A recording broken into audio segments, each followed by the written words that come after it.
At last, Alex Eala's coach speaks out, and what he says changes everything.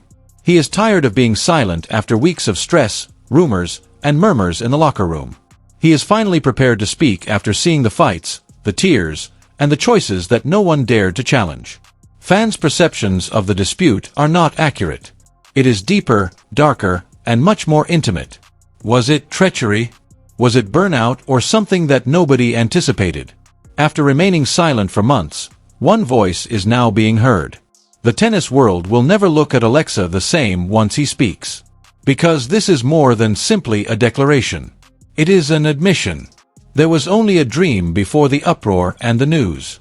The prodigy that everyone raved about was Alex Eala, the pride of the Philippines. People murmured that she was different, sharper, hungrier, and colder under pressure as soon as she entered the junior circuit. Under the guidance of a guy who had more faith in her than anybody else, she was already playing above her years at the age of 16. Miguel Santos, the coach. Miguel was more than a trainer. He was the mastermind behind her ascent. He took Alex under his wing at the Rafadal Academy. He was a quiet, analytical former Spanish tour player. He turned her untapped gift into a weapon. Every breath, every pulse, every stroke was planned for success. Together, they created a tale that Manila's tennis enthusiasts found hard to believe. A young Filipina rising to the top and bearing the hope of her country. It worked for years. The collaboration seemed flawless in titles, interviews, and magazine covers. However, athletic perfection is a perilous delusion. Beneath the polished grins and post-match embraces, little fissures were developing. Late-night arguments over training plans, unanswered texts, instances when Alex's gaze would linger too long on the scoreboard, or Miguel's expression tightening when she disregarded his counsel. It seemed lyrical at the moment, but he reportedly told a reporter, "Coaching Alex is like being near lightning. Beautiful, but unpredictable." It seems like a warning that nobody has grasped.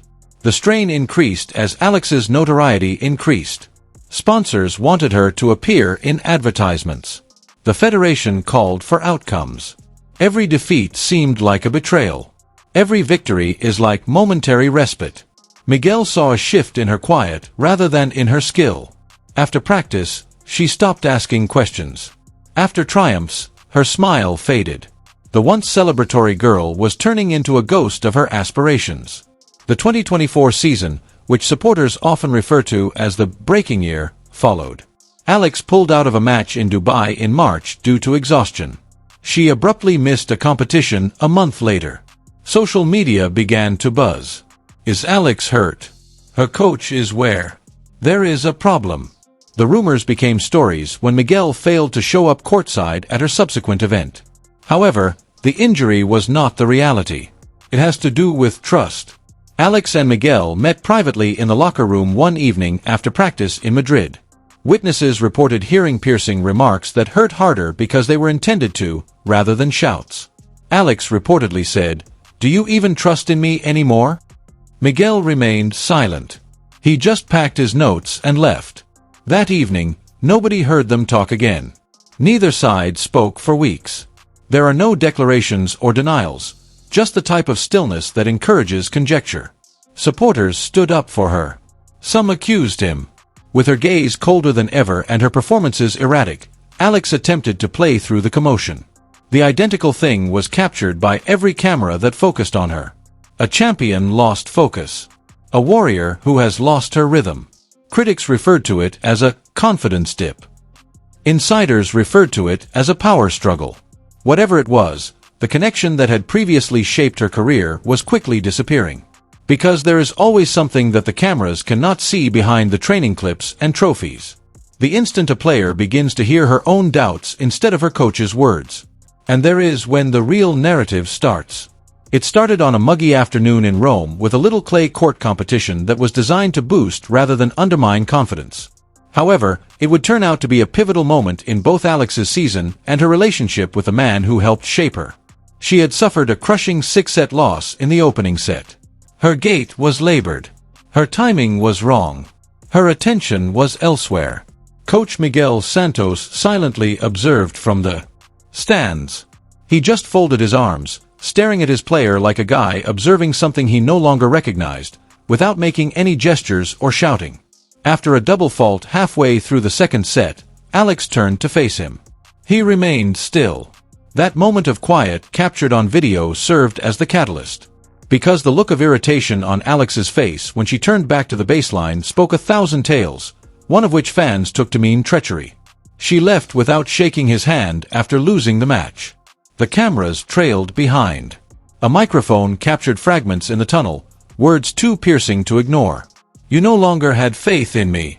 Then there was the sound of a racket bag striking the ground. The video became viral in a matter of hours. Twitter went crazy over tennis.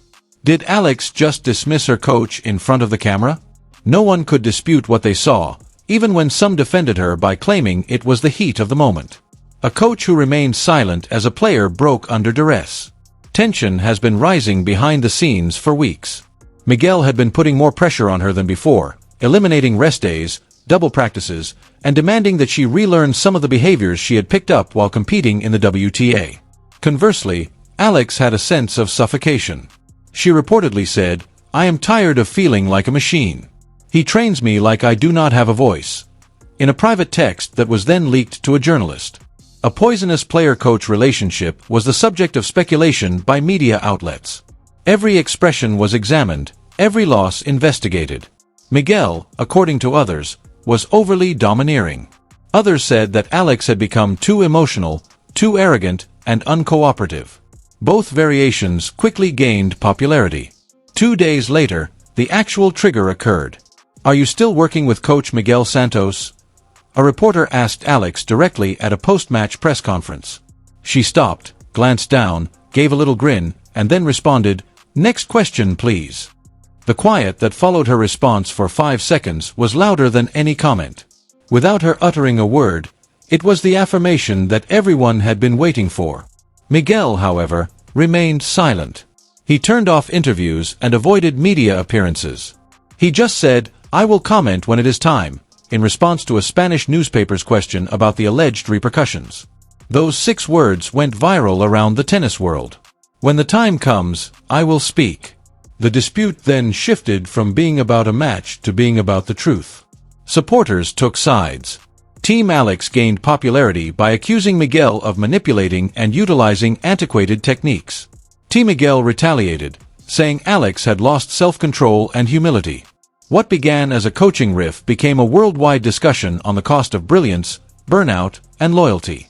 However, they both understood in their hearts that the truth was not about assigning blame. It was about 2 individuals who could not agree on the price of victory even though they both desired it. And the quiet between them became more intense as the days stretched into weeks. Tennis was no longer the only thing. It was personal because it is impossible to play the same game after confidence is betrayed on the court. The quiet was short-lived. It never does. The story was all over the place by the next morning. On Manila radio, gossip websites, and sports talk programs. Has Alex Eala let go of her coach? Did Miguel Santos depress her?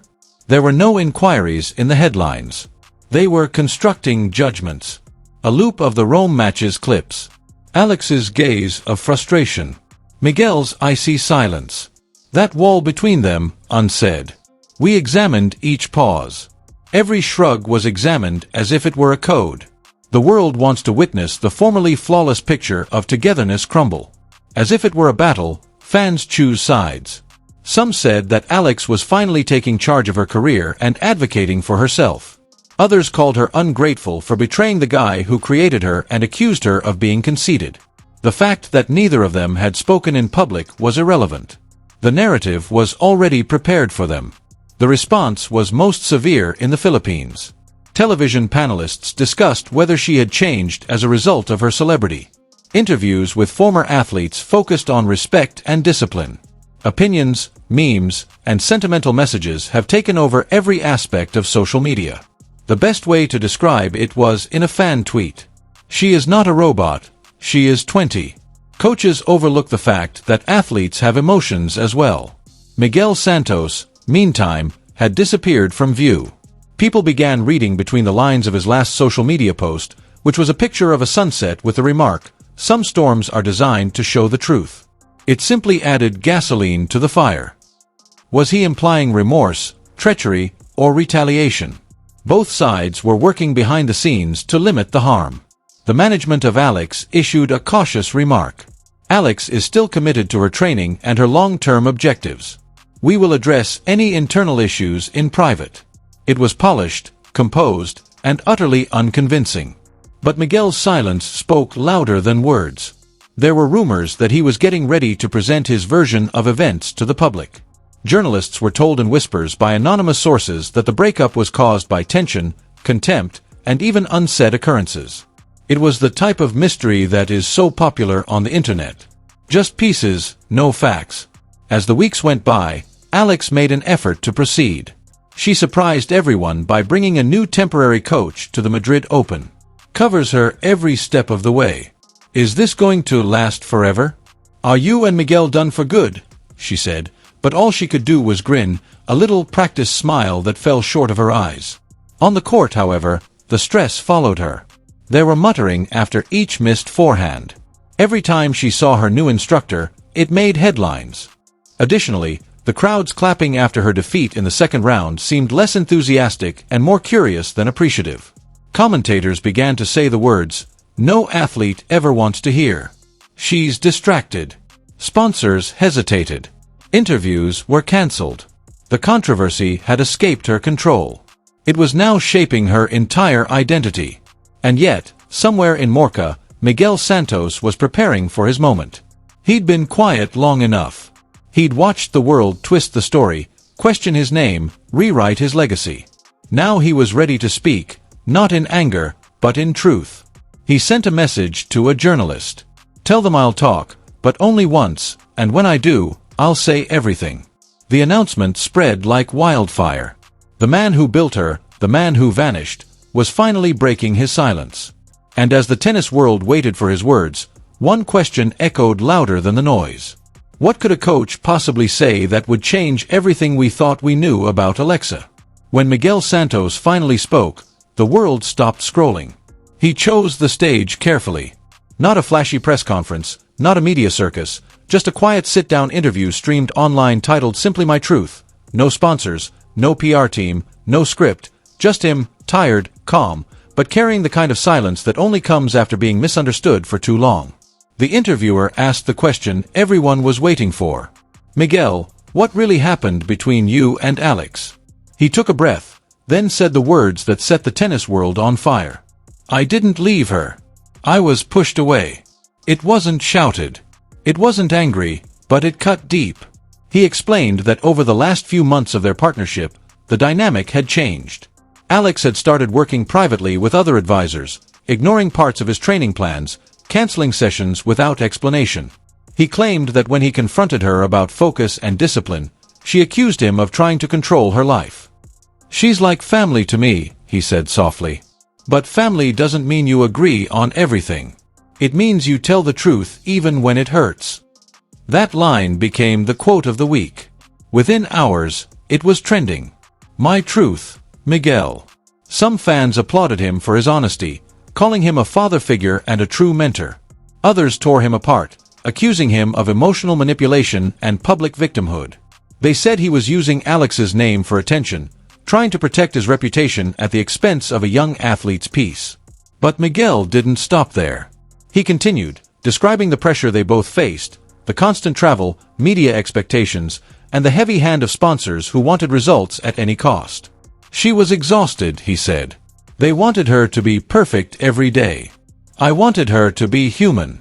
The interview's tone shifted from confession to heartbreak.